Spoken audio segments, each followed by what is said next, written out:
Before we dive in, this week's episode is brought to you by my free cheat sheet, 30 Top Tips to Find Time to Write. In this guide, I give you 30 ways that you can find time to write in the small gaps that appear between the various errands and tasks and responsibilities that you have in your day-to-day life. Now, you might be thinking that you don't have any time to spare, but I can guarantee these top tips will give you writing time you didn't think you had.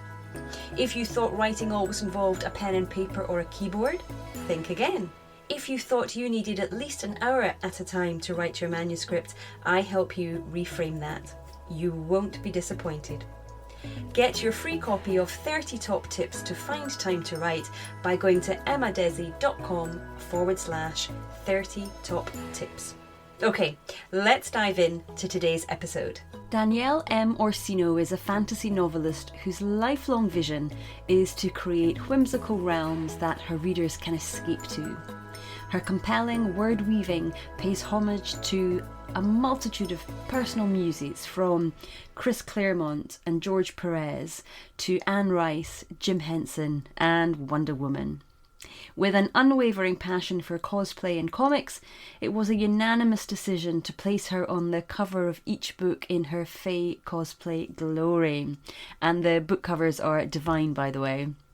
The Birth of Fae, her book series, also features Loss, an affable chameleon dragon inspired by her fun-loving Yorkie named Carlos. I had a lovely conversation with Danielle. Her passion, her enthusiasm, her creativity and the joy that she takes in the work that she does and the cosplay that she takes part in is clear right from the outset. She really enjoys her writing. She enjoys telling stories. She enjoys doing the marketing for it and the creative sort of visual side of it all. And it was a lovely reminder to me that this is meant to be fun. It's easy for writers to get caught up in the seriousness of the work that we're doing and the earnestness of the craft of writing. But really, what draws us to this is the chance to be creative, the chance to play, to explore, to be other people for a period of time. And my conversation with Danielle was a wonderful and timely reminder of that. So if you've been feeling that you're getting stuck in a quagmire of the story that you're telling and perhaps just taking things a little bit too seriously, then this conversation with Danielle is what you need. It will help remind you that you're doing this for the love of it. So let's listen to Danielle. Danielle, thank you so much for joining me today. I'm really excited to learn about your whole realm, actually, of storytelling, not just the books themselves, but the whole realm in which you kind of live, the realm of the Faes. So it's so beautiful, the world that you've got. So I'm really looking forward to learning about it. But I wonder if you'd tell us, first of all, about your journey to writing and how you got started. Well, thank you so much for having me. I'm so excited to be here and give you a little education on my world of the Fae. But I got here in a bit of an unorthodox way. I am not a classically trained author, as everybody, kind of talks. Like I didn't go to school for this. It was nothing like that. I actually started first as a competitive martial artist and then moved into nursing. So, okay. First you beat them up, then you patch them up, Yes. Kind of how we all go. I was also into cosplay and into the comic book, world. And I had a patient who just needed a distraction during IV treatments. And so he asked me to distract him while he was sitting in his IV chair. He just didn't want to be there anymore. Mm-hmm. And so I told him a story, and I didn't think much of it at the time. I didn't sit down and think, oh, I'll tell him a story and one day I'll write a book. No, that was not my thought at all, my thought process. I just told him a story to keep him in the chair and wove him into the story. And it was just off the top of my head. I was just kind of going back to the old tradition of storytelling. Mm-hmm. We all kind of do it still. And that just grew and grew and grew. And it was his idea. He was like, you need to go home and write this down. And every time he sat down, I told him another chapter. And he was like, go home and write this down. And I'm like, no. I'm going to go to physician assistant school. I've got this whole master plan. And he was like, I'm telling you, there's more to this. And it was really him pushing me. And then the universe stepped in and, threw me a couple curveballs. But it seemed like everything was converging to push me into authorship. And I was resisting, as we always do. When the universe has one plan, we're like, no, we know better. We know better as humans. And thus, Birth of the Fae came to be. Oh, what a lovely origin story, though. That it's come out of something so so optimistic, so from such a good place, and as stories do, to help someone in a tricky situation and just to take their mind off it. So that's really beautiful. And so I don't think I could do that. I have to admit, if someone put me on the spot and said, tell me a story, I think I'd probably freeze. So where did the inspiration for these original chapters and sort of brief stories come from? What was your inspiration? It was actually a lot from my patient and his life. As we were talking, and it came down to, kind of wanting to distract him, I had said, tell me something interesting about yourself that we haven't discussed in our get to know you sessions, because at that point he had been at the clinic for about a year and a half, and we had grown very close because he was the first patient I stuck. Like, his first day was my first day. We were walking down this similar path side by side. And so as we were talking, he said, well, I was recruited by the CIA directly out of college. And I was like, oh, my conspiracy theory antennas went straight up. And I'm like, ooh, this is interesting. So we started talking about that. And I was like, well, you could have been a secret agent, man. And he was like, no. It was for the Trends and Intentions division of the CIA. He's like the most boring part. And I'm like, still, so we went down like every conspiracy theory rabbit hole you could possibly imagine. We were there. I mean, the Greys and Roswell, you name it, we went down it.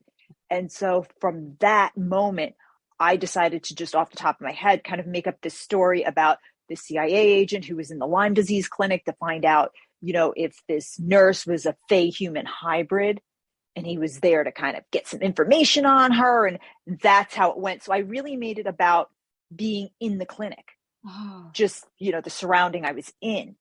So that's where it started. I was just picking up what I was, and this is probably going back to like my comic book love, because, comic books take place in the real world, most of them, at least the ones I was reading, X-Men, Wonder Woman, it was everything was modern day. So I was pulling probably what we'd say more urban fantasy kind of thing and weaving that tale.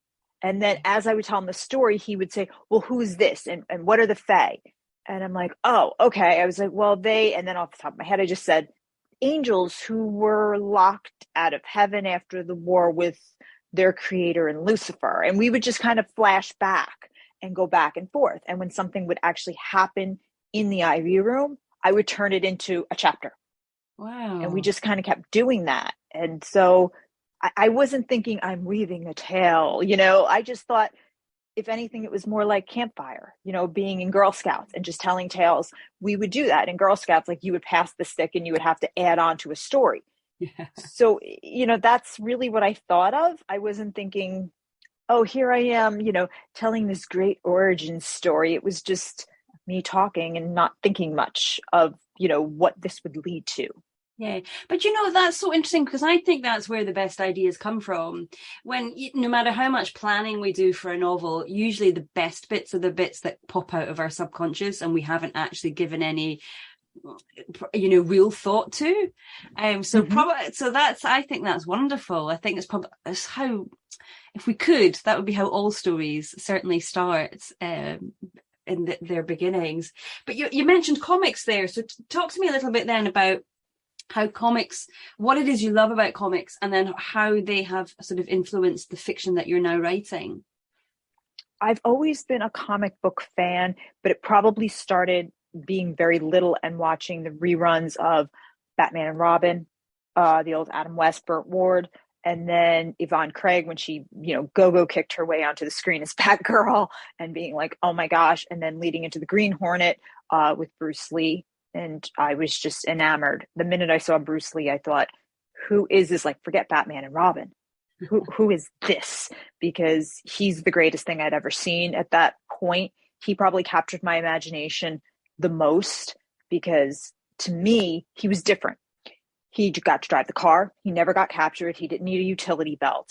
There was just some magical quality in Bruce Lee that I'm like, what is this going on? Like, my little brain was like, this is different. I don't know how, but he's not Robin. Like, he doesn't need the Green Hornet. The Green Hornet needs him. And that was my first moment of, there's something, he's not a sidekick. And then lo and behold, Linda Carter twirled onto the screen and the world stopped. And I was like, wait a minute. She doesn't need Batman. Like, Batgirl needed Batman and Robin. That was the three of them. And Kato was with the Green Hornet. But here comes Wonder Woman, and she doesn't need anybody. And I'm like, but what's this? I need this. I need this in my life right now. Dad made me tinfoil bracelets and throw paper at me so I can deflect the bullets immediately. I need red rain boots and figure this out right now. And that became my world in like a heartbeat. It was just, everything was Wonder Woman. And then he started buying me the comic books because he was like, okay, you want this? Like, I'm going to give it to you. And he bought me records and comic books, and everything was Wonder Woman. And I'm like, all right, so you could be a girl and you could throw down with the guys, but still be a girl. Like, what is this world that I've never, because at that point, everything was fairy princesses, That's all I knew, was you had to wait for somebody to come save you. Then Wonder Woman came along, and I'm like, nobody needs to save you? Hold on. She saved Steve Trevor. Whoa, like mind blown, just crazy. And then when I would go to play, like in recess, I'm like, no. I don't want to be a fairy princess. I want to be Wonder Woman. I want to do the saving. And my world just changed. And then I became like ravenous for comic books, because this was a new standard for me. Like, I don't have to be a fairy princess. I don't have to wait to be saved. None of this. And then I discovered Princess Leia. Star Wars came on, and I'm like, she's saving people. Okay. Like, being a girl does not mean I have to say, I can save people. I don't have to be saved. I'm like, okay, cool. Like, I can get into this. And that's really where the love of comic books came from. And I jumped in feet first, and I'm like, I'm in. And I remember like going for book reports and bringing out a comic book and being like, can I read this? Can I do a book report on this? And then they were like, no, you have to do it on, whatever the standard was. But in the side, I was always reading a comic book of some kind. Yeah. And that made me look at things different. Because and is it the element of, because although you've got people like Wonder Woman, and you've even got people like even Superman to a degree, but then certainly Batman, who are living in an ordinary world but have extraordinary gifts and powers. Is it that the idea of the extraordinary that appealed to you, or was it the sort of the action side of it, or that kind of otherworldliness? What is it that about the comic stories and the comic characters that so appeal to you? I think at first, for me, it was just breaking the molds. It was just being different, that it was okay to be different at first. That I'm like, okay, for Wonder Woman, it was definitely the gender bending and, breaking the gender barriers that I found just so fascinating, because I had never been introduced to that.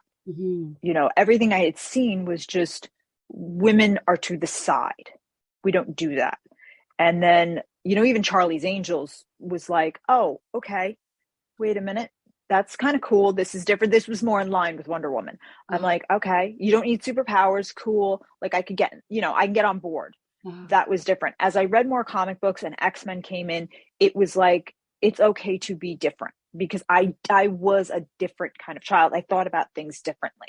And I was getting the okay in a way from comic books that it was a stamp of approval that you can think differently, and it's okay. You'll find your tribe eventually. It might take you a little while, but eventually you'll find it. Yes, the extraordinary gifts and all that, as a kid, you're always hoping that, when you become a teenager, like, your eyes are going to light up and you'll find laser beams somewhere. You're always kind of hoping, kind of the Buffy Summers, you're the chosen one. You're hoping someday that'll happen.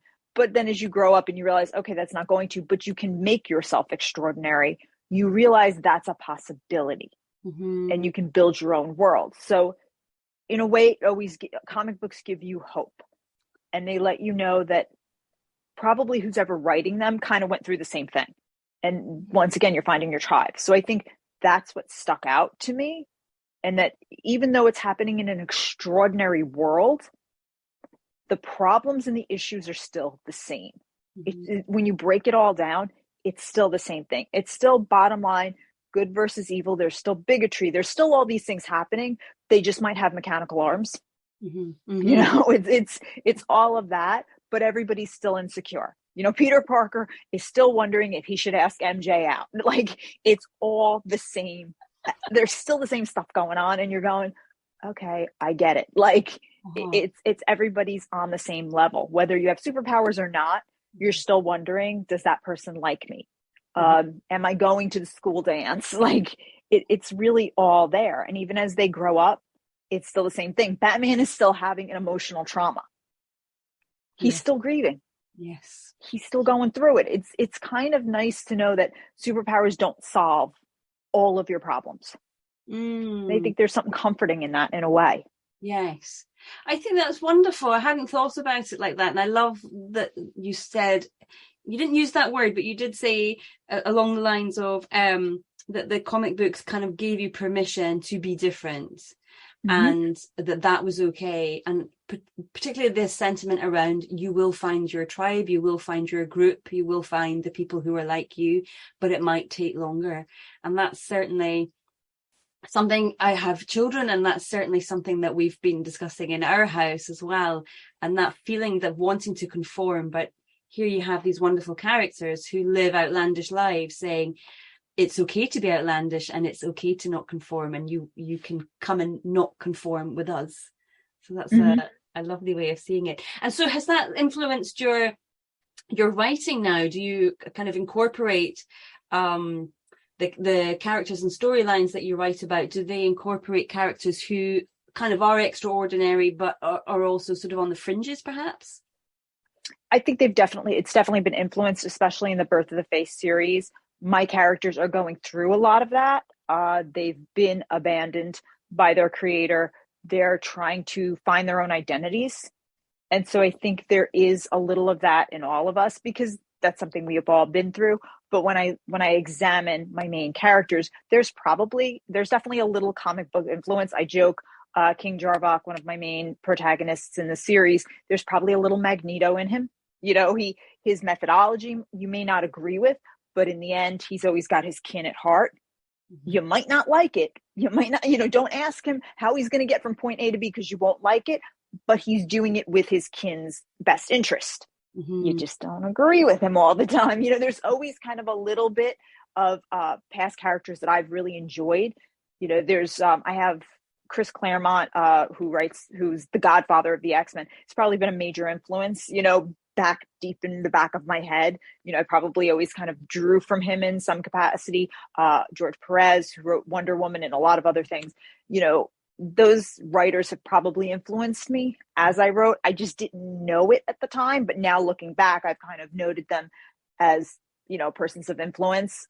Even as I've thought visually, artists like Jim Steranko, Mike Deodato Jr. have all influenced just visually how I look at the Fae world. Mm-hmm. Because I've enjoyed their work so much. So I think comics have just influenced even the Easter eggs I leave. Comics are just known for Easter eggs. That's just how it is. Or the way they leave something in the very beginning of a story arc, and then it takes them forever to get back. And then you go back and go, oh my gosh, they said that here. And who would have thought that all the way over here, they were going to tie it all around. I'm kind of known to do that, So I think, I have readers who are like, but the feather in book one, I'm like, just wait, it's coming back around. It's coming back around. And people have just read book 5 and gone, that feather just showed up now. I'm like, I told you it was coming back, So I love it when that happens. To do that. Yeah, it's so clever, and I love it, the kind of foresight that the author has to lay those Easter eggs, as you say. I love it. Earlier on, you were talking about how you martial arts and nursing together. I love that. So does your martial arts play a big part, and that kind of world of martial arts, does that play an influence on your world and your writing and your Fae world? Martial arts is definitely influenced everything I've done, from writing to the discipline of writing and beyond into my fight scenes. What I've done is I have a martial art that I invented specifically for the Fae called Synchron, where it's each element has its own martial art. So they can work together. So fire doesn't, counteract with water and things like that, that the Illuminasca train in. And then obviously my fight scenes. I don't write big sweeping battle scenes on horseback because I don't ride horses. So, I'm not going to do something like that. I've never been involved in a big battle. So I don't feel like I could write it very well. Mm-hmm. I try to stick with what I know. And I know close contact fighting. I know tournament fighting. So therefore that stuff I write very well. I act out every fight scene, sometimes to the detriment of my puppies, who, I have standing in for people and dragons, and we're out in the backyard and there's swords involved. And my husband walks out and then just closes the door and goes, never mind. I don't want to know what's going on back here. But every fight scene is videotaped, with my phone and things like that. My husband jumps in. I train at a few boxing places. I trained at Lone Wolf. When I was in New York, now that I'm in Charlotte, I train at Ultimate Gym. And I've grabbed my coaches before and said, I'm doing this. Does this make sense? Mm-hmm. And they've, backed me up and gone, no, you should do this. And, they're of different heights. So I'll jump in and, try to figure out how the body will work, based on the size of the Fae and things like that. But it comes into everything I do because I want to make it realistic. I want to keep it. I don't know how many superhero movies you've watched and things like that, but what I hate is when it's nothing but a cape and a fist and then it's a blur. Yes, a lot of them are very fast like that now. Yeah.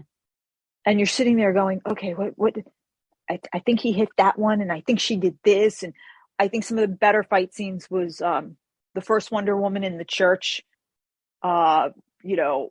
She comes in and it's, she levels and it's like a great fight scene, obviously no man's land, but when she gets to the village and she busts into, I think it's like the church steeple she does. And then one of the warehouse scenes, it's great because you could see the action. You could see everything that's happening. Mm-hmm.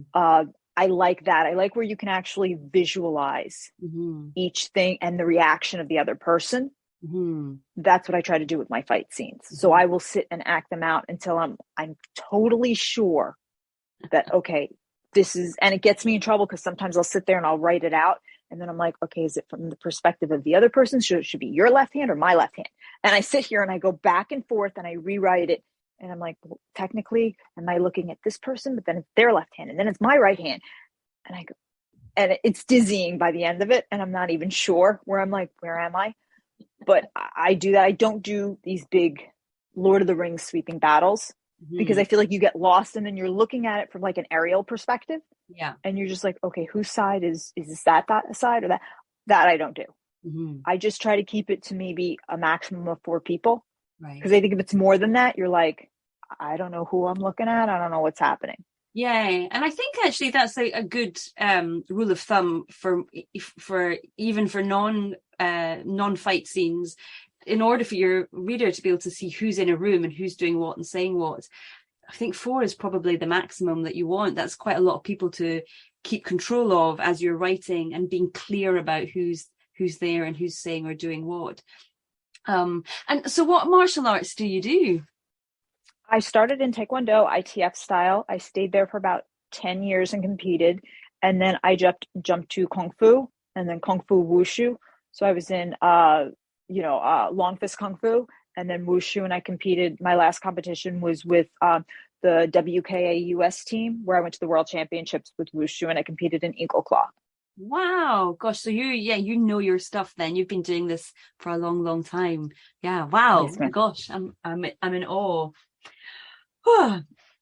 So you are in costume at the moment, and yes. That would be cosplay costume, I am guessing.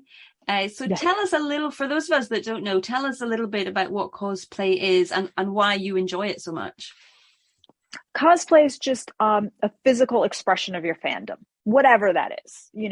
If you're a DC person, a Marvel Comics person, you may just take your favorite character and you just physically express them however you see fit. If you're a Wonder Woman fan, you're dressing up as Wonder Woman, and it could be from any time or place in the comic book. So maybe you want to do a steampunk version of the character or a Victorian interpretation of it. You could do that, or you do the literal interpretation of Linda Carter or a Gal Gadot's version of it from the movies, however you see fit. It's just you expressing your fandom aspect of it. And I've done it for, I can't even count how many years. I've been in, you know, all the New York Comic Cons. I usually go as Harley Quinn. I've gone as Catwoman, Poison Ivy, Wonder Woman for a number of times, Batgirl. You know, I've had a good time. I'm working on my Marvel cosplays because I met Chris Claremont dressed as Wonder Woman. And he looked me up and down and he was kind of laughing. And I said, can I get a picture? And he just looked me up and down. He went, I'm going to take a picture with you. And I was like, oh, and I went to the side of the table. He went, stay in front of my table. And he just pointed at me as Wonder Woman. And I went, okay. He goes, next time I see you, can we do a Marvel thing? And I was like, yes, sir. I was like, I'll be in Marvel next time I see you. He goes, Marvel. And then he pointed at his hat and I went, I got it. I was like, brand identity, no problem. I was like, I understand. He goes, I've never switched. I went, I know, sir. And he was laughing. And then he actually asked me for a copy of my book and I almost died. And because I was holding it. I was like, this is for, he was like, and then he was like, is it signed? I was like, yes, sir. And he was like, great. Now I have something to read on the plane. And he took it and then he recognized me on the cover and we had a whole discussion. And then we talked about how DC should fix their movies. And I got a whole lesson in screenwriting from him. And it was like the most amazing experience. But yeah, I was dressed as Wonder Woman when I met the godfather of the X-Men and I'm standing there in a Wonder Woman costume because I didn't plan on meeting him. But yeah, I've done mostly DC, but I am working. After Chris Claremont told me to work on my Marvel cosplay, I was like, yes, sir. Yes, sir, I will. What an amazing experience to meet him. Oh my goodness. And then for him to, you know, not just to kind of sign something and wave you on your way, but to have a conversation, to engage, to be, awesome. And then to take your book. That's I'm so happy for you, you know, because I know from our conversation, I just know that means a lot, that's so important. But you did mention, and he mentioned your book covers and the fact that you are on your book covers.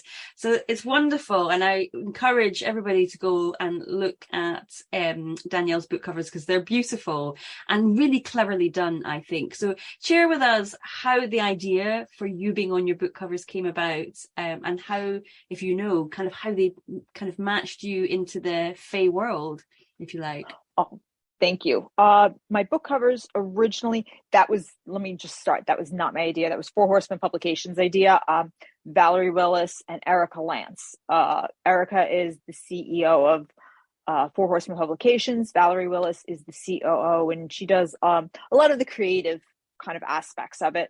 And when I signed on, I had already had the first edition of Locked Out of Heaven done, and it had been out.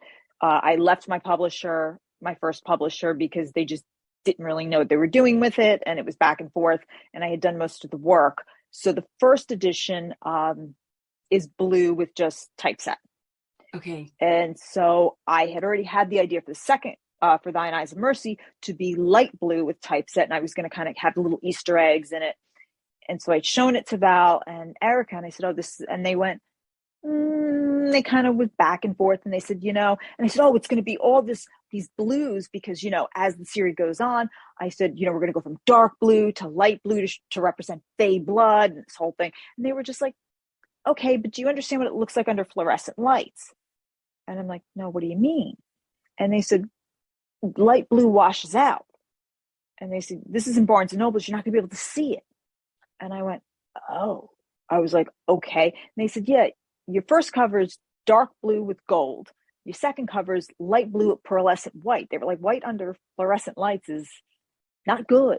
Mm-hmm. And I went, oh, this would have been nice to know before I already signed off on it. And they were like, yeah, no bueno, Danielle. And I'm like, oh, okay. And they said, give us 24 hours. And they said, we saw this picture of you as a mermaid. What's that about? And I'm like, oh, I dressed up. It's one of the characters. And I, you know, was supposed to go to Fae magazine. We're still kicking. They said, do you own these pictures? I said, yep. And they said, give us 24 hours. We got an idea. And I was like, okay, all right. Like, I didn't think much of it. And they said, who owns the dragons? I said, oh, I've got this phenomenal illustrator, Pandy Van. We do all the dragons together. They said, send us a dragon. So I sent them this dragon that we created called Raycor, who's the acid breather in the book. I said, send us that dragon. Okay. Sent the dragon. Didn't think anything of it. The next day, we have a meeting. And they said, "You ready?" And I'm like, "Ready for what?" And all of a sudden, the Locked Out of Heaven cover pops up with me as the mermaid and Raycor in the background. And I'm like, what's this? And they go, "That's your new cover." And I'm like, "It's me."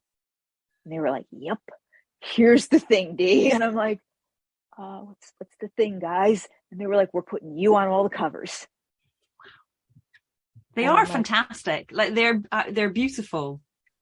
and that became the deal, was that I'm on all the covers. The deal we have right now, and this is what we've decided on, is that if I'm on the covers, I have say in what happens, and that I cannot be airbrushed to look 25 because I'm not 25, and that when it comes to the point where they feel I can't do it anymore, or I feel I don't want to do it anymore, I have a say in who gets chosen.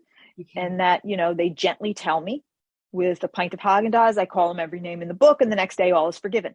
And that's our deal moving forward. I've done every cover since.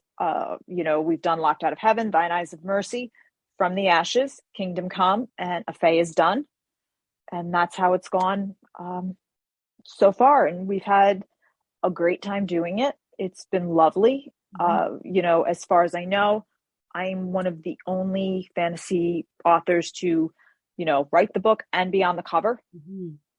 Yeah. And they've done a beautiful job. They really have. They really have. We were saying, I was saying before we started recording, that that's something that I think most authors would not be encouraged to do.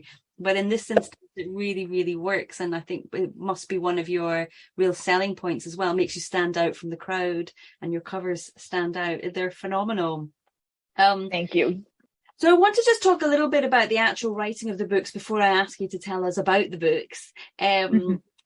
So, you mentioned, and most people are not trained authors. I think most people I speak to anyway. So most of us learn through trial and error. And so what do you feel has been one of the worst mistakes that you've made and has been a real learning for you on this journey? Having a good editor. I can't stress that enough. Having a good editor. My first publishing experience was not good. You have to go with somebody who knows what they're doing. There are publishing companies that swear they're publishing companies. They don't know what they're doing. I learned that the hard way, and it's hard to leave a publishing company. You have to understand you're married. People joke, but I'm like, no, you're married. You have to read the fine print. You have to understand. And even when somebody says, "Oh, I've canceled your book, it's okay, move on," that book is out there forever. I can attest to that, because even if they cancel your book and you can move on to whoever, if people have ordered that book in stock, until that stock is gone, that book is out there. So if it's not your best work, it doesn't matter. You can't get a do-over in it. And I, once again, learned that if the publisher is not invested in you, it doesn't matter all the pretty words they say. It's there. I learned all of that with my first publishing company. I was the first fiction book they printed, and it just doesn't matter. I found mistakes in it, and I would be like, "Look, on this page, this is spelt weird. I don't like this." And everything was like, "Books have issues. What you gonna do?" And I'm like, but it's mine. They didn't like the prologue, to whereas Four Horsemen was like, "We love the prologue. Put the prologue in." And the prologue's been one of the biggest selling features on the second edition. People love the prologue. And I was like, okay. Putting you in the wrong category. I was put in Christian fiction, the first one. Wow. I've gotten hate mail like you wouldn't believe. And they, the first publisher was like, "Oh, publicity is good publicity." I'm like, "No, not when my life is being threatened. It's not." That's really So I think of them. Yeah. it has to be the right fit. And I think as authors, sometimes when we get accepted, we're just so happy that we're like, somebody wants us. Thank God, that we're like, it's like, we're just happy. You know what I mean? It's almost like love the one you're with. We're just like, somebody wants us. Yeah, not all the time. It's almost like not all money's good money. That's kind of it. And it's so hard to clear it all up afterwards. You're almost just better waiting. If that little voice inside goes, "No, this isn't good," follow that voice. Yeah, if that means you have to self-publish, go with it. And you can always find somebody later. Yeah. And that was one of the things I realized, now being with the Four Horsemen. I found an editor in between, Christina Frey, who's phenomenal. And I had a great developmental editor, Cleet Barrett Smith, who did my developmental edits, and then Christina Frey does my line editing. And that's before the Four Horsemen get it. I go through edits before my publisher even gets it. And a lot of people are like, that's really excessive. I'm like, no, that makes me a better writer. Mm-hmm. It's true, isn't it? Because each edit your book goes through, I certainly found this. It's like a lesson in craft. You learn something new every time, and because it's applied to your work and your style and the way that you write, you can take what you've learned from that very first developmental edit, and apply it to the next books that come along, and then you get to improve with the next edit and apply to the following books. I didn't appreciate that in the beginning, just how valuable that edit would be. It's absolutely worth the investment, I think. And I just want to pick up on something you said there about it being a relationship. And I want people to really, really hear that. So if they're being offered a deal, a publishing deal, or to go and collaborate with the publisher, to know that you have a say in this as well. This is your book. It's your intellectual property. It has the potential to pay for your pension when you get older. You get to have a say. And yes, we all want to be published. And it is exciting when, as you say, someone kind of gives you that feeling of validation that you can do this. But do you think in the long term, are you happy with the terms and conditions? Does that publisher feel like a good fit for your style of writing and your style of story? And if they don't, then I agree with you 100%, Danielle. Keep looking. You'll find the right person. You do have to. I can say that when I was first shopping Locked Out of Heaven Around, I had interest from one of the big three initially, but from their metaphysical imprint. And it wasn't the right fit. It just wasn't. Mm-hmm. It was, we only do 3 fiction books a year under this imprint. We just signed our 3. Come back to us next year, cut it in half, do this, do that, and then we'll talk to you. And I'm like, well, first of all, what if I come back to you next year? I do all these changes and you don't take it. There was so many what ifs. And it was an 80-20 split, and it was this and it was that. And it was like, well, we'll give you a $5,000 a sign on.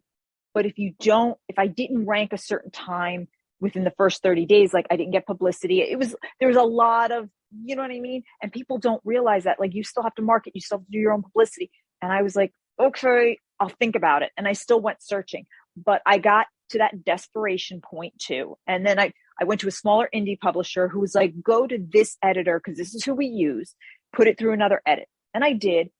And she wound up destroying like one of the series. She hated it. I mean, my confidence was so low at that point. And I pulled out. I was like, no, you know what? I'll see you later. No, I can't do this. And then I wound up signing with my first publisher, who was a friend of mine. And it was another one of those, because I'm so low, you know what I mean? And I was trying to avoid the self-publishing thing because I didn't want the stigma, which now I realize, that was just me being, worried about what everybody else thought and what they offered me. And I'm still fighting. And I've been gone from that publishing company for over a year. And I'm still fighting because I see the first edition out in so many places still. And I'm like, did you really cancel it? I don't know.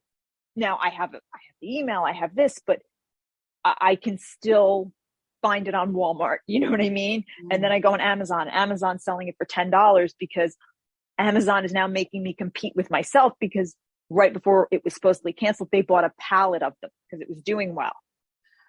And I'm like, I'm now competing against myself with my second edition hardcover that's beautiful, but it's $30. So they decided to go and then put the first edition on sale for $10. Like, these are the things you don't think of when you leave a publisher. You would never in a million years think you're going to compete against yourself. And as you're promoting the book, you're promoting the other version, and you're sitting there going, but did I get paid for that pallet? Because I left in August, but Amazon doesn't pay for 180 days. And I think I got my last check in September. So that wouldn't, and you're going through this going, I got to get a lawyer now because I haven't been audited. You know what I mean? And you would never think as an author, this is something you have to think about when you just think, I got released. I'm all good. I'm signing with a new publisher. Cool. But it's not your new publisher's responsibility. It's on you as the author to protect your own intellectual property. So those are the things you don't think about. So when you get into it, understand you're getting into a relationship, and you have to imagine this person, whoever it is, this publisher company, is going to turn into the X from hell. You just have to think about that. That's what you have to go in thinking. And so really make sure this fit is going to be good, and understand that, because that book is your baby. And those characters are. So really understand. And if it doesn't work, go self-publish. Don't go to a vanity press. Go self-publish. Those are different things. Vanity press and self-publish, two different things. Like, understand that. So what's research. A vanity press, and the vanity press is where you pay them to publish your book, like another publishing house to publish your book. You don't need that.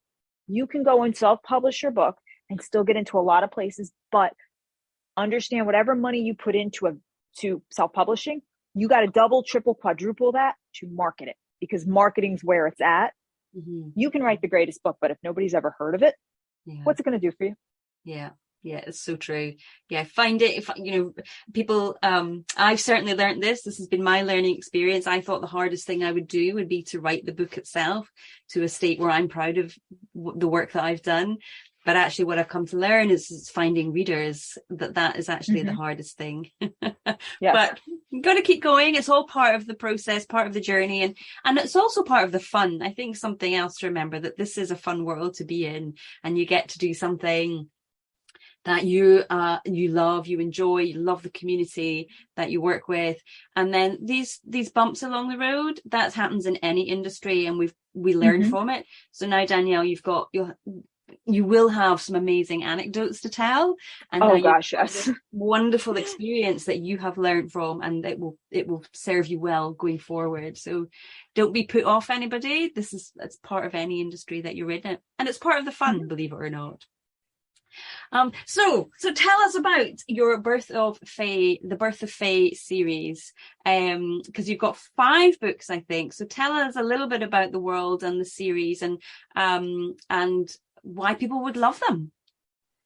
The Birth of the Fae, I have 5 books and 1 novella. I finished the novella and got that out this summer, so super excited about that. The Birth of the Fae is an origin story. In a way, it's all about the Fae, but I've taken it away from Celtic mythology, and I've made it a little bit different in that sense. A lot of people think of the Fae and they think of, little fairies running around. I've thrown all that to the wind and said I'm going to do it a little differently. So the Fae are, it's actually an acronym for the Fellowship Aegis of Earth, the Defenders of the Earth. So it's kind of different than what we normally know.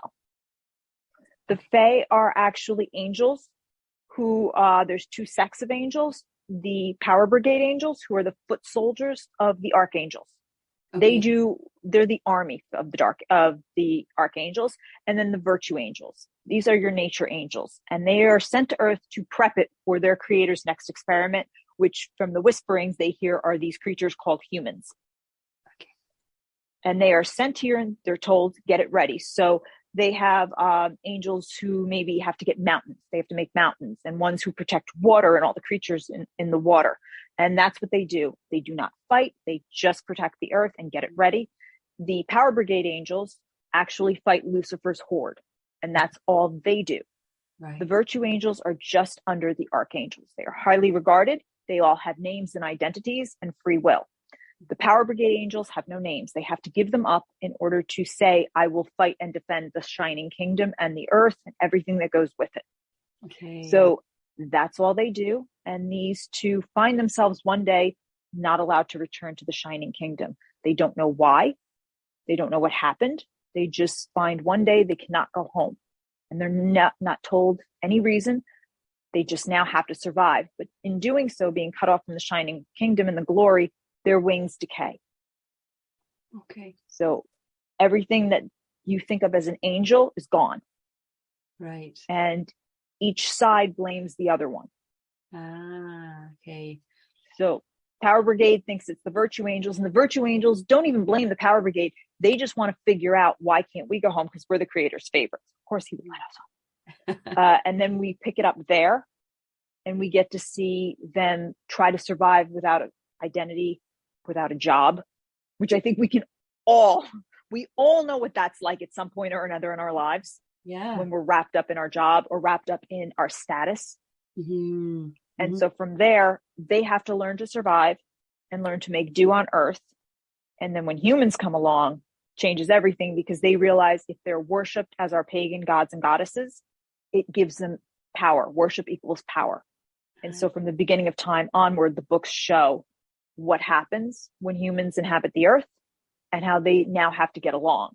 So we have a civil war between them and everything breaks out, but they decide to take on the moniker of Fae. One becomes the Court of Light, and then the Power Brigade decide, well, you're the Court of Light, we're just the Court of Dark, because we're going to do everything opposite of you.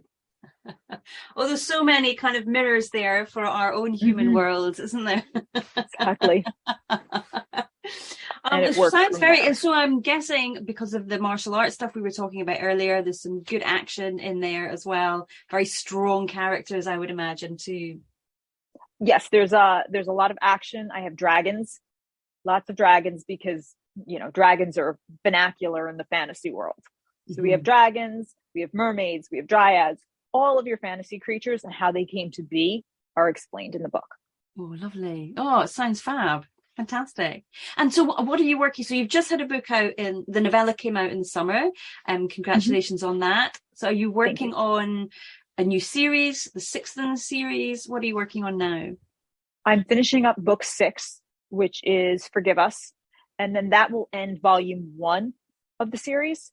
Okay. And then we are getting ready for volume 2, which takes us fast forwards us to modern day. And there we become more paranormal, urban fantasy, almost borderline horror. We're walking a fine line. And that's where actually my patient's literary persona. I have put him in the book, and he makes his debut as a CIA agent who is sent to find Fae human hybrids in the world. Okay. And the stories that I told him influence this next series, Birth of a Succubus. And that's where we meet the Fae in modern day. And the CIA agency is the PSD, the Preternatural Surveillance Division. So I'm also working on volume 2, but we're going to finish up volume 1, which is the 6th book, Forgive Us. And I have to turn that in January, I believe. And I still have to shoot that cover. Yeah. And then we'll see what happens. But the vignettes at the end of book 6 are a timeline leading right up to modern day. Mm-hmm. Okay. God, it all sounds so much fun. It really, really does. And in my head, I can see it as a video game as well. It just feels like it's got all the elements that are needed for a good video game too. Wow. So tell me, where can our listeners find out more about you and what you do and more about your books? Shameless self-promotion time, right? We're all good with that with authors. You can find me in a couple different places. Instagram's always the best place, Birth of the Fae _novel. You can find out all things Fae. You can find me at birthofthefae.com to keep up on the books. And then a really cool place, where all the kids are going right about now, is an app called Bookie Call. And you can swipe right or left and find your next great book date. It's kind of like Booty Call, but it's Bookie Call. I've not heard of that. Yeah, it's actually really cool. You can find Locked Out of Heaven, so I'll tell you, give Locked Out of Heaven a little bit of love on that. But, it's cool. It's got all different books, fiction, nonfiction, sports, all these books. And then you just swipe right or left, and it'll pull up a dating profile of the book. And it'll tell you what it's like to date the book before you actually try. So it's like a try before you buy thing. Wow. It's really cool. I think authors actually could really benefit from it a lot, because it kind of tells you if you're looking for another author that maybe you feel like you write like, you can kind of check their book out a little bit and get a feel.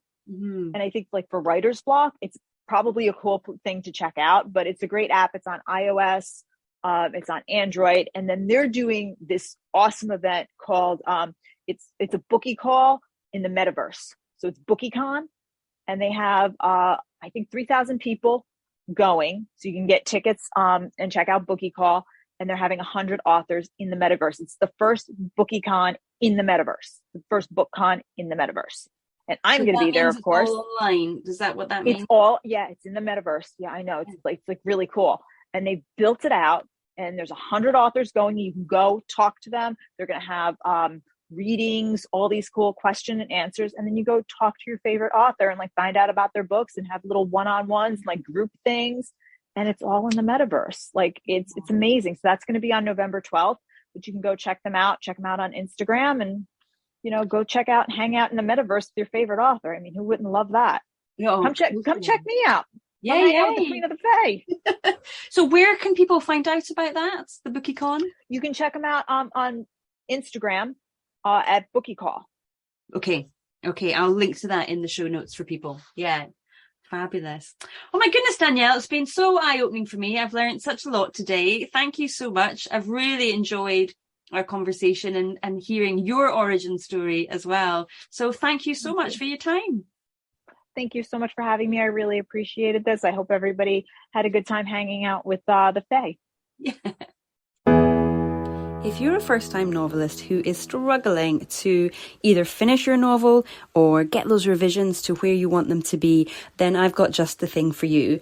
I have a small group coaching program which runs over 12 months, and over the course of that program I will help you fix those plot problems that you've been struggling with. I'll help you get under the surface of your characters so you really get to know them and what's driving them. And crucially for you, I give you that self-belief that you need to get you through the roller coaster that is writing a novel so that you can carry on, get to the end and get your book, your story out into the world so it can change people's lives. If that sounds good to you, if that is something that you'd be interested in doing, I know I can help you get to where you want to be. So book a call with me. Let's have a chat and see if we are a good fit for each other. If you're interested in doing that, then go to emmadesi.com/story builder. I look forward to chatting.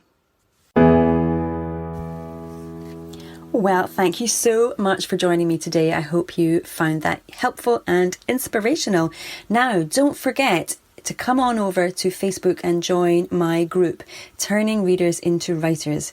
It is especially for you if you are a beginner writer who is looking to write their first novel.